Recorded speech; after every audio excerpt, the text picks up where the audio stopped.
भंडाऱ्याचे आमदार नरेंद्र भोंडेकर यांच्या ताफ्यातील पोलीस वाहनानं समोरून येणाऱ्या ऑटो आणि दुचाकीला जोरदार धडक दिली। या अपघातात एकाचा मृत्यू झाला तर 7 जण जखमी झालेत। शुक्रवारी रात्री हा अपघात घडला। भंडाऱ्याचे आमदार नरेंद्र भोंडेकर हे दिग्रसमध्ये एका कार्यक्रमासाठी गेले होते। कार्यक्रम आटपून ते गावी परतत असताना त्यांच्या ताफ्यातील पोलीस वाहन आणि समोरून येणारा ऑटो तसंच दुचाकी यांच्यात जोरदार धडक झाली।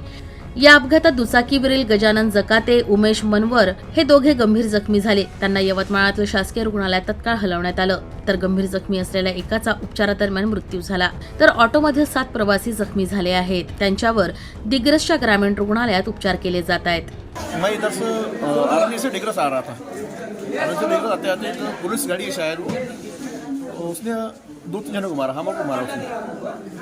गाडी आली तिथून आणि आम्ही ॲटोमध्ये होतो। त्या गाडीने सरळ आम्हाला उडवलं, ॲटो पलटी झाला। ते कोणती गाडी होती? गाडी आता कोणी ॲम्ब्युलन्स म्हणत आहे, कोणी SDPO म्हणत आहे। हां हां ते ठाऊक नाही आम्हाला कोणतं। ॲटोमध्ये किती जण होते? ॲटोमध्ये आम्ही किमान 7 जण होतो। कुठे जात होते? आम्ही माहूरून येत होतो। माहूरून येत होते?